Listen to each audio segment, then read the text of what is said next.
So they punch him in this neighborhood. And now it's raining. I don't even want to sit under this canopy, but it's raining. As I was coming, somebody was saying, shut, shut, shut. I was following me. And when I was in the bathroom, somebody came, said they work for the MTA. I was saying, Carlos, Carlos. Sometimes they steal my belongings. Just let me use the bathroom. And I'm listening to the Al Sharpton, you know, I'm listening to the Al Sharpton, and he's talking about, it's on 11:90 right now. Today is Saturday.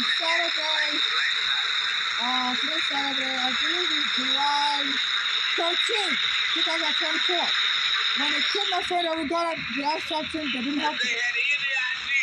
And he said the mental health people should look into mental health. There are a lot of black men are committing suicide. I'm a black transsexual. And he said whenever you have evidence against them in this country, they would rather have you die. And so a lot of the police are using the excuse of a black male being mentally ill to kill them. So this Al Sharpton is talking about this is focus on mental health of black people. As a black transsexual, they don't use the bathroom. They're trying to say shut, shut, shut. They're trying to put me in a mental health crisis and they sleep all over the floor. So they're covering up stuff. My son Erigana was killed. I was trying to reach out to this Al Sharpton. And the lawyer for Erigana was blocking me, trying to put on me. And they want to collect money. And let Erigana kill her walk away. Erigana was going after my court case. I went there and went to the room from my home on Staten Island. And the police were choked him dead. And instead of, and they didn't let me testify in court, I required Erigana before I was killed. And instead of letting me testify in court, I was calling the Erigana lawyer, and he was hanging up the phone on me.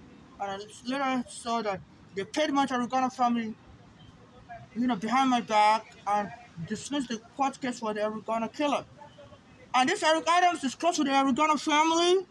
He's been leaving me on the streets, helping black Americans get justice, put them in shelters, because I was removed from my basement apartment on Staten Island. And I was removed from my basement apartment by the police on Staten Island in 2010. And under the law, if you are removed from a basement apartment, the city is supposed to put you in a hotel room. And this Eric Adams is close with the Erigana family. And it's nice to all the black Americans that vacated, put them in a hotel room. Even the this Eric Adams' son, Jordan, went and stayed in one of those hotels it's called High Class Hotel for High Priority Homeless. And even created a special high priority status for people that just got out of prison. Normally when you get out of prison, they just leave you on the street or something, or general shelter. But just as Eric Adams created a high class 5-star hotel. Because a lot of black Americans get released from prison, and so that's what they should put them in. And it's also getting ready to put them in prison. So I said, anybody released from prison should be put in a high class hotel. I said, someone to that hotel for prisoners, former prisoners, and stay there and spend $30,000 of city money. I'm like, why would a son be interested in a hotel for prisoners?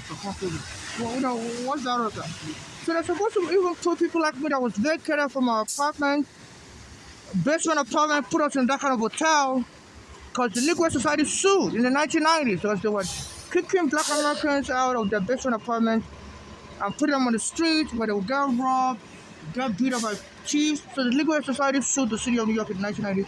And they reached a settlement that since 1990s, anybody that got removed from a basement apartment by the police, because they claim all basements are not legal and not safe, if anybody that got removed from a basement apartment has to be put in a 5-star hotel permanently, and the city should be giving us money to rent an apartment.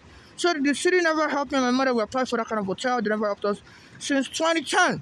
So Erigana heard about the case on Staten Island in 2014 and said it was going to help me. And the police went and took him there. The same day I talked to Erigana, it was late in the day. Erigana told me he's going to help me the next day because he was busy selling cigarettes that day. And he said he wants to go there early in the morning because the police may claim they don't want to answer to the public late in the day.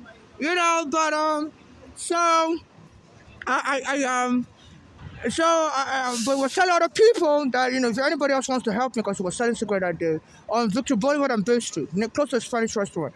So, so he was, so he was talking to other people that have the NYPD removed me from my home, and I need somebody to help me deliver the court papers. And nobody was interested, really. So he told me I shouldn't worry, you would help me. I should come back tomorrow. So I talked to another black American guy, and he helped me. His name is Michael. and he helped me deliver the product to the NYPD that same day. I said the NYPD was very rude to him. They were taking his picture, taking his teacher's ID, and was very threatening. I said he was afraid for his life. And it was the one that gave me the hint that, because they said people that deliver court papers, they always get killed like that or get shot. Because in this country, nobody likes being sued. And they say this police department also is very notorious. Even Abdul Women, you can say Abdul Women in Asian, who sued the NYPD, he had to leave New York, go to Florida. He didn't stop living in New York after he sued them. They said for your own peace of mind, you leave anytime you sue the NYPD. I didn't know that I'm a foreigner. So, this guy told me, so a lot of blacks are worried. His name is Michael. That same day, Regana was supposed to help me take the papers, but Regana said he wants to do it the next day, but I told him I wanted to do it right away, that same day. So he told me, but it's going to help in the future, that I shouldn't worry. But if I can find somebody else to do it that day, I should go ahead and find somebody. So I found somebody to do it that day. His name was Michael, and he went to the precinct and delivered the papers. I said they were taking his picture in the precinct, taking the picture of his ID, and it felt like those police were a gang. He said they were acting like a gang. I said he was afraid for his future. His name is Michael, so I told him to fill out a form that showed he delivered the papers to the NYPD that day, and he wrote his phone number there and everything, and I submitted that paper to the Brooklyn Federal Court. So one of the papers I submitted was from a process server called Michael. He gave his phone number and everything. It's based in Brooklyn. His address is Brooklyn. It's like a shelter he was living in at that time. And I never heard from him since then. Then the police later went and choked Regana dead. Even though I was recording Regana when he was telling me he was going to help him get justice, in court and, and the police went there and choked him dead and said they were laughing as they killed him and they told the paramedics not to resuscitate it. So I was trying to get in touch with the Regana lawyer as the people were marching and protesting and was hanging up the phone on me, and I heard they put the Regana family behind my back. And our shopping family is close to the Regana family. And I'm experiencing the black radio station this April in the morning.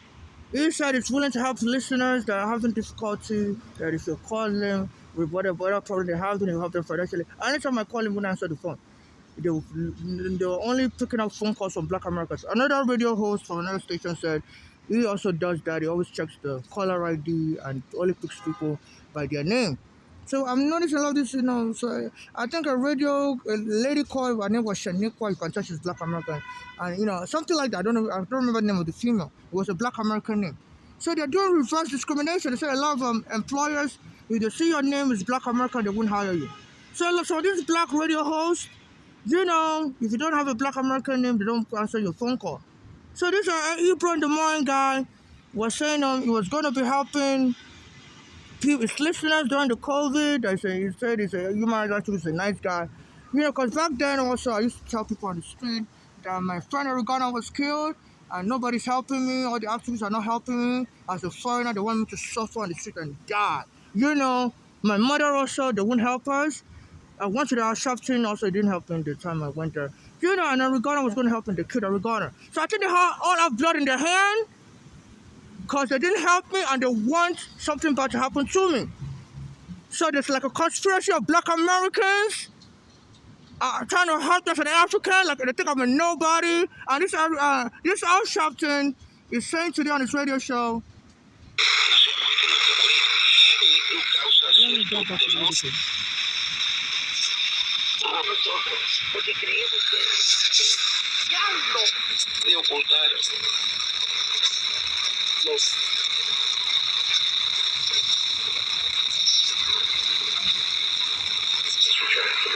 that are there. When you start to get into something tú también está más enseñanza sobre este tema. That he wasn't going any further. I told him on that day. Okay, I think this is still the radio station. Let me talk now. I'm still going with the foil, and I do want to think I would be. So it's 11:90. Today is July 13th. 5 days. My birthday is July 8th. So today's 5 days after my birthday, July 13th, if I'm right, 2024. So there's nothing wrong with me mentally. So I'm in downtown Brooklyn, the rain. And this Al Sharpton is saying people need to be concerned about the mental health of males. I'm originally a male and now I'm a transsexual. I said, males are committing suicide. So I wear a jacket because I saved all my evidence in the jacket. I said they used this to kill a black American. Elijah McClain in a city called Denver, Colorado. They said he was wearing a jacket in 2019. He was wearing a jacket in November 2019, even though it was winter, that day was hot. And somebody called the police on him and said there's a black man wearing a jacket, he will be mentally ill. And he told the police he wasn't mentally ill, and the police told him he can't go nowhere. And they ambushed him, said you're wearing a jacket in the winter, on a hot day in winter. And because of that, they bullied him and tried to arrest him. They wanted to put him in circle. Told him he had just left work, and he has anemia. That's why I wear winter jacket all the time. I wear winter jacket all the time, also, because I hide all my evidence in my winter jacket. Because sometimes when they arrest me, you know, under false allegation that I'm crazy or whatever, they took me to the circle and leave all my belongings behind. They stole my green card like that, stole important evidence. When my mother, daughters, Bolani and Flora killed my mother, I had evidence stored. When the police arrested me in 2019, took me to Saquon, they stole other evidence from me, and those police should be arrested for, being an accessory to murder in the aftermath. If you delete evidence of murder, you can be charged with being an accessory to murder in the aftermath and get the same prison sentence. I had evidence of Eric Garner also that they stole from me when they arrested me in July 2019. I went and locked up with the Cypher. So this Al Sharpton, because I've been talking about this Eric Adams that's corrupt and is very close to Eric Adams. I said the feds are investigating Eric Adams for collecting money from this country, Turkey, and possibly China, and giving them favors in the city of New York. They said the Turkish embassy opened a building for people to rent, and man, and that building was a fire hazard. And so this Eric Adams used his connection to get them the permits to allow tenants to move in. And I used to get beat up in front of Turkish restaurants all in Brooklyn. Some Turkish restaurant, but I used to call 911 when the police went up, they just make fun of me. And they would say, are you crazy? And the police would be acting funny.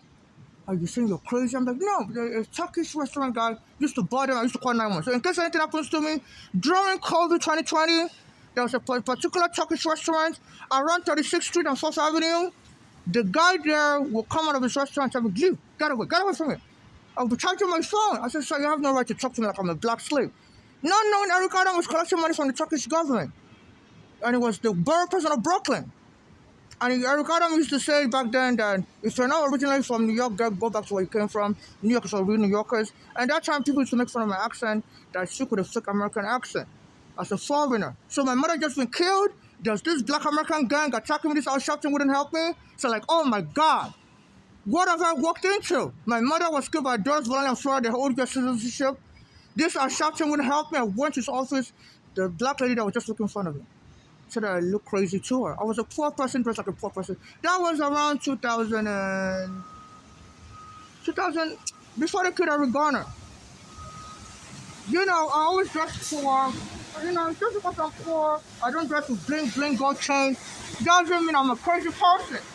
This is how poor people dress around the world. I don't really get the best charity or whatever. I suppose he couldn't help me. And Eric Garner tried to help him. The police was and took him there. So, this Al Sharpton, Eric Adams, need to be pro for the Eric Garner killing. Because, so that was, I went to the Al Sharpton office, I think around between 2010 and 2014. I don't remember the exact date. But I emailed him later, he didn't respond back to me, Al Sharpton. I thought I was in your office, sir, between 2010 and 2014, and the lady there was so rude. I said, can you please take my case? I didn't respond back to him. He might have referred me to a lawyer, a Nigerian lawyer, but he didn't take the case also. That he did. But I wanted him to take up the case. I said, my friend Eric Garner was killed. So 2 times they rejected him in the Al Sharpton's office. And he's claiming he loves Eric Garner. Are they pawning this black people for money?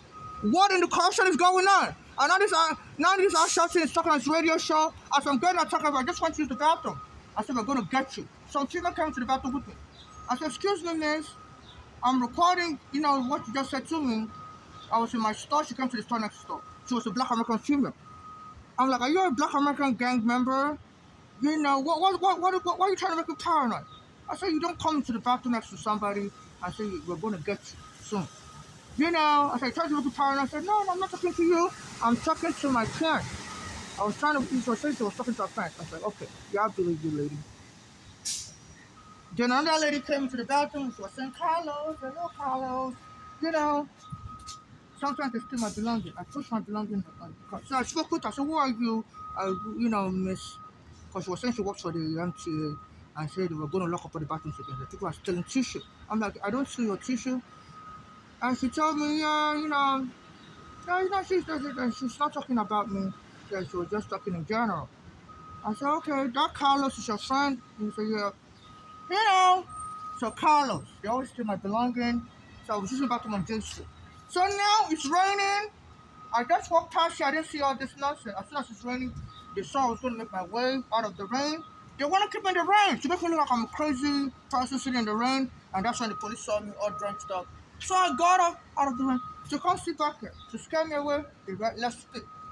So there's a black American gang following me. This Shepton wouldn't help me. Eric Adam wouldn't help me. And I went to the Target store. While I was in the bathroom, I have diarrhea a lot, so I go into the bathroom a lot. They were playing a song in the Target store, Sacrifice. So, you're going to be sacrificed. And I started recording in my store. I said, I don't know if some of the employees in the Target store, they always pity me, they're young kids. And they always try to sit there and look at me with pity. And they will be playing music. It's like almost like they're commenting on my situation. So I don't know if some of these black Americans want to sacrifice me. I always go to the Target store to buy anti-diarrhea pills, but they don't let me use the bathroom. So I'm always taking anti-diarrhea pills. So I don't know if they want the violence to escalate on me and the police to kill me. And then this outshot is already creating a defense that some blacks are just crazy, some black people are just crazy. And so I say, oh look, the police, are so systemically racist. They don't mean to kill this black person, but they don't know how to handle black. So I think they want to sacrifice me off to win more leverage for their fellow blacks. They said this Eric Adams already started to put black prisoners that get released from prison in 5-star hotel. It's not funny. I'm trying not to laugh. Because normally when you get released from prison, they just leave you to sleep on the street. I can go to a shelter if you want to. So Eric Adams, you create a 5-star hotel in Queens. This is where they put in people that get released from prison, predominantly black Americans. So they're using reverse discrimination to prioritize black Americans anywhere, and that's fine. You can prioritize people based on their past suffering, but not at the expense of seeing an African suffering also and not helping. So this Eric Adams will come on the radio station, WBLS, and say, every second Sunday of the month, I always, bookmark all this radio show because I'm trying to get some help. I've been living in New York now since my mother brought me for 24 years, since 2000. So I always, go into all these radio stations to try to listen. She's got to try to get some help because I see they help a lot of the fellow black Americans. But as an African, they wouldn't help me for 24 years.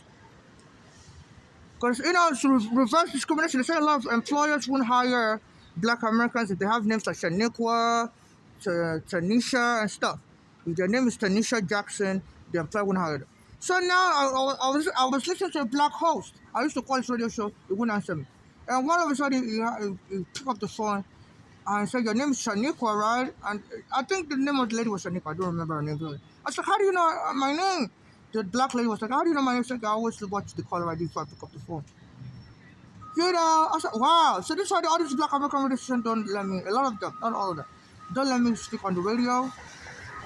And there was someone that will promise their listeners that are suffering money, and I'll be calling, they'll just put me on hold. They won't answer me. Then I will call their office, leave them messages on their office phone. I'll be so desperate for money. I saw this Ebro in the morning. He said it's a black American activist. I thought, okay, a black American activist would want to help an African. I said, not so. They said, due to the history of slavery, Africans selling black Americans to Europeans, they said these people want to revenge. So I'm an African homeless on the street, And I was searching revenge. This Ebro in the morning show, because I was going through the problem during COVID, a guy took me to someone break me and pushed me out of his house. Even though there was an eviction force, I called 911 while I was in his house. The police came there, they saw me bleeding. But this female police, she was Spanish, she told me she wants to kick me out. I said, this is against the law. Como signed a law in 2020 that you can't evict anybody. If they commit a crime, take them to prison. This guy was punching me in his house, abusing me, and said, no, we're going to kick you out. We are the police and we have the right. So, he wants you out and we're going to help him. And they almost killed me in his house and they threw me out on the street. So I came on the train with all my guys, and it was turning on a foreigner. The guy just abused me in his house and the police jumped with him, especially the white female police or Spanish police. Some of them said they're a member of Me Too. I've been exposing Me Too also, their secrets, because, I'll talk about Me Too later. So let me just focus on the 2020. So this guy took me to his house, abused me as a foreigner, kicked me out, and I called 911, the police kicked me out also. Said, they're going to support him. And even though Coma had Coma had an eviction freeze, and they kicked me out on the streets. I came on the train in 2020, and I was telling people on the train, look, there's COVID around, and my friend Ricardo was killed, and the guy just took me to his house, abused me, kicked me out. I have blood on my face, and I was telling people called the black radio station to see if they're willing to help me. So soon after that, because the black radio stations always invite every Ghana family, their first family, to come and speak, and the children is important. So I thought they were going to give me the same platform. Me being black and also, and this guy singing a song not like us, they're not like us. And people like the black Americans are dancing to it. I'm like, is he making fun of me? I don't know his name. I can't remember his name now. They're not like us, they're not like us. Even this Ebro radio all-time reference, it's like a service song. The dancers do it. I'm like, this song this seems to have some xenophobia connotation. I said the number one song now. So they're not like us, they're not like us. So don't help them, I guess. I don't know what the message is saying. I can't remember his name now. I'll remember. You said he's battling the Canadian actor, a Canadian singer called Drake. I don't know, it's an American rapper from Los Angeles. And they said some black Americans are taking his side and buying his song because it's bashing a Canadian called Drake. I was like, it's like they're making mockery of my situation also. I don't even know. But because the black American community don't accept me from Al Sharpton. And Ricardo was to be alive. Al Sharpton had helped me in his office. Because I went there before the kid Ricardo. I said the police took my home and the black lady that threw me out said, said they're not interested in the case. And she was helping the other black Americans like her. So I think they all have something to hide, and the city Nigerian embassy is not helping me. So they're having black Americans start me, punch me, and they want to make it like it's a systemic killing. So there's this Target store on Greenwich. If anything happens to me, some of those people that are black Americans, I think they got the word on the street that they just want to sacrifice this African. Nobody wants to, they don't want to help them, and they're going to win levels. So some of the black Americans, that's what they're pity me. So they're willing to talk on Target store on Greenwich. Nobody's helping us in Africa. I believe the Target store, if they say, what you going to the computer library, they always play a song. It's by white artists. I recorded that song with my camera. When I'm in the bathroom, they were playing Sacrifice. I don't know how to sing that song, I would have sang it. Sacrifice. You're just a sacrifice. And truly, this Al Sharpton didn't help me. She had helped me when I went to his office. Because I wrote down, they gave me a form, I wrote down everything. And she had reviewed the form, look at my name, and my name is Nigerian, and they could have called me back, even the lady that kicked me, she told me that they can't help me. They said nothing but the police evicted me wrongfully. And she was helping other black Americans with less cases. Or so it seemed that she was helping everybody else. And then I said, a rapper from Los Angeles, I'm out on the street seeking help. Nobody comes and help me. I'm getting spit out. They say COVID is still. And sometimes when I eat food, they'll start spitting. They say, acting like something is in your food. So I always eat under an umbrella. Just have an umbrella. They'll make me feel like my food is has spit in it. So they always see me hide under my umbrella. I'll be eating. I just gotta eat, you know. So I'm being tortured by a black American gang. Unfortunately, my friend Aragona tried to stop it, and it was sacrificed. And I had evidence, and the Aragona lawyer was hanging up the phone on me. Now this I shouting on this radio show, 1190, and saying there's a crisis in black community. The male are killing themselves. Whites commit more suicide than blacks. You know, so I don't know where he's getting that from. That sounds suspicious. As I'm coming up with the